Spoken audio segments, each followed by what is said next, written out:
Okay, zoology people, here to begin our discussion on the flatworms. So we get into our discussion. So let me introduce you all to the phylum Platyhelminthes, right, which is a literal translation, platy meaning flat, sort of like squashed down in cross section, and helminthes means worm. So a worm, a little cylindrical, well, not necessarily cylindrical, but a long little creature. Like, everybody knows what a worm is, I hope. So lumbris, worm. Helminthes is the Greek term for worm. Plati, like a plate, is flat. So not round in cross section, but rather flat in cross section. So if you're following along with the book, if you're following the sequence of the chapters and the phylogenetic trees, you notice that we go from an early section and we jump way far ahead into, a late chapter in the book. There's a reason for that. There's a reason why I want to present it in this way. It's not the phylogenetically correct sequence, but I think it's going to make sense as we build our course and we do it in a comparative manner here, right? So we're going to look at this diverse group of flatworms, right? A group of bilaterally symmetrical worms. So bilateral symmetry, meaning that they can have an imaginary line and they have a symmetrical, like a mirror image on one plane. So that's this sort of idea of a bilaterally symmetrical worm. This is the first time we see this, right? We saw the asymmetrical organisms of the sponges, the radial symmetrical members of the Cnidarians. Now we get into the bilateral symmetry, bilateral symmetrical sort of body plan of worms and a lot of the other invertebrates that we're going to cover, if not all the rest of the invertebrates that we're going to cover. Big group, and it's very hard to summarize a group, a phylum that has over 30,000 or close to 30,000 individual species. So that means there's a lot of diversity, and that means I'm going to have to like generalize on some of the things, some of the discussion. There's always going to be exceptions to the rule, but I'll try to summarize, a few very common groups and kind of present those to you all. Of the 30,000 species, many are free living, and those are the ones that we don't really talk about too often, right? The ones that we know more about are the parasitic forms because they affect humans. There's medical consequences associated with these, so we'll get into some of those. This is unique for the group, the absence of a circulatory or respiratory system. So yes, they are animals, they are invertebrates, but they're still primitive in the sense that they are going to be diffusing oxygen throughout their body. They don't have this elaborate system of a heart or vessels. We have this sort of, just again, osmotic movement of fluids. And again, we'll get into some of these details. And the idea of cephalization. So we start to see an aggregation of nervous tissue, right, around the head region. That's what cephalization means. Cephalic, pertaining to the head. We have nerves. We know that animals have nerve tissue. We have, peripheral nerves in our hands, in our legs.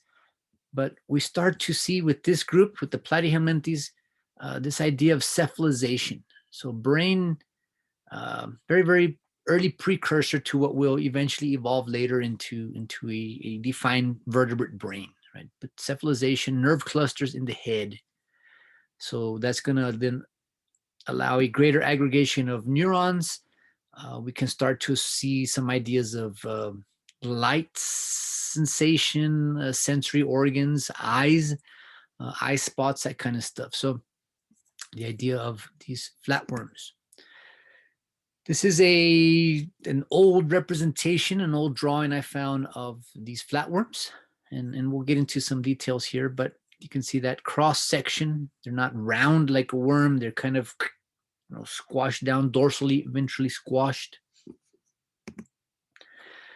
Lots of groups of 30,000 species. There's a lot of groups, but I'm going to try to narrow it down to 3. So 3 common groups of Platyhelminthes. So 1, we're going to talk about Turbularia.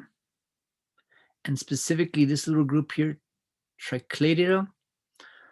So the Turbularians are typically the parasitic forms. So they're the free living forms. So they've adapted to life, not, being a parasite on another host.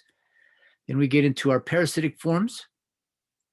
I'm gonna not necessarily talk much about the monogenea, but we'll talk about Trematoda, the flukes, and Cystoda, the tapeworms, right? So again, Cystoda, Trematoda, Turbularia with the Tricladidae as the Planarians as our representative model for that group there. These other ones are interesting, but again, they're not as popular, not as well known necessarily as these other ones here. So Turbularia are Planarians. We're going to look at the Trematodes, our flukes, and then the Cestodes, the tapeworms. So it's a different, more detailed tree here. But again, a lot of diversity. We're going to focus only on these three categories. So why? Because they're the ones that are more likely to be interacting with humans. They're the ones that we study a little bit more. They're not as obscure. Again, but the Turbuleria, Tricladidae, the Planarians, the top, Trematoda, the flukes, and Cystoda are tapeworms there. So our Platyhelminthes. All right, so Turbularia. So our Turbularia. So we look at the Planarians, right? And Planarians are really neat. I hope, I'm going to be surprised if you have worked with these before, but I hope you have. In the olden days, there was not so many regulations and rules on working with live animals, and the rules are good now. They prevent a lot of mistreatment and harming of the animals. But back then, you could do all kinds of crazy stuff, and Planarians were part of mini experiments, right? You could go out in some areas. This is a natural habitat for Planarians. A lot of them fall under the genus Dugesia, right? So Dugesia or Planarians would be found in these sort of streams, this kind of aquatic habitat. They are predatory, so they're out hunting. And I don't know, to me, they kind of look cute, right? They have like little faces, little auricles, little ears, these little ear flaps, and these little eyes, these little sort of sensory types of areas there. They're not very large. They're small. They have the neat sort of biological idea, this neat ability to regenerate injury.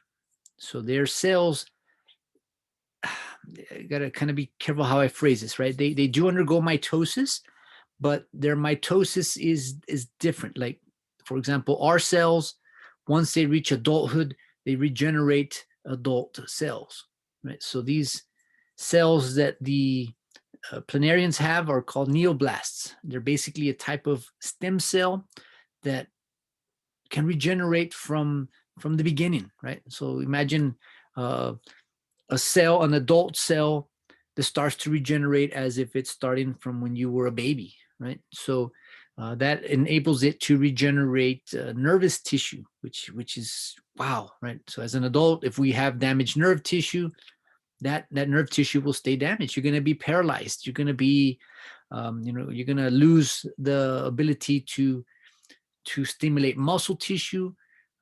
If a person has a stroke, if there's some sort of Alzheimer's condition in the brain, any type of nerve tissue that gets damaged stays damaged as adults.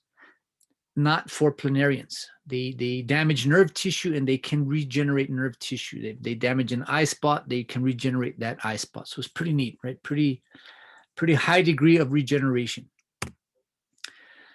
So again, there's Dugesia, right? Little sort of different stains that we can do, highlighting certain areas. There's the cephalization, this aggregation of brain or nerve tissue in the head. This should be something familiar to us, right? This is something that we saw with the Cnidarians, and we see that again with these predatory flatworms, right? The gastrovascular cavity. They have a pharynx, so basically a quote unquote a mouth. It's not technically a mouth, but it's sort of in the umbilical area. So they ingest food. Food comes back, has nowhere to go, nowhere to exit. It can go this way, nowhere to go, nowhere to exit. So it has to be released out the same opening. So it works like the Cnidarian gastrovascular cavity.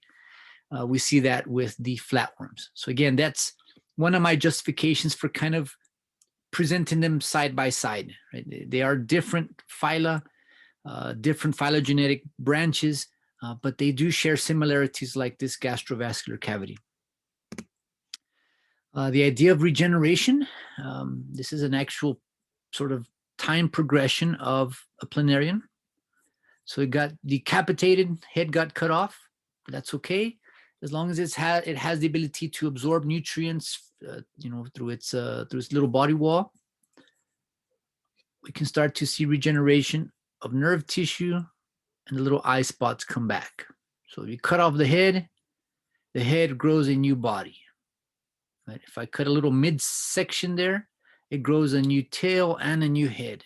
If I cut out, back here, so if you were to cut it longitudinally, cut it in half, each half would regenerate its other half, right? And I suspect it hurts. It's nerve tissue. They can feel pain, but they regenerate completely, right? And again, these are some old experiments that were done in high schools or stuff like that. We don't really see this done anymore today, only in science, advanced science labs. But you can envision a lot of research potential, a lot of medical potential, if we could somehow transition this, this neoblast cell in somehow in biological function for humans, right? So can you imagine being able to regenerate brain cells? You'd never lose brain cells. You could go party as hard as you want, kill all these brain cells, and they're going to regenerate back.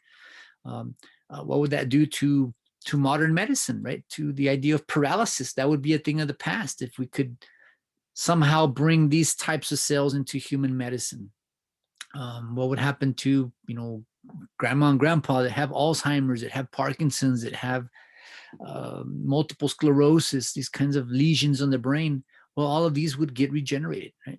So again, different types of research has been done, but I suspect there's still research and a lot of experimental mixing of genetic lines, cells from one organism to another that are still pending.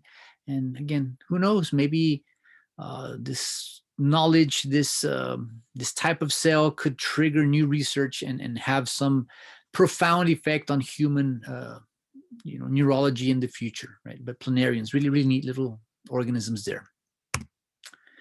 So again, let me stop it here. I'm not done with the Platyhelminthes. This is just the first of the 3 groups, right? But let me stop this one here, and then I'll record the next 2.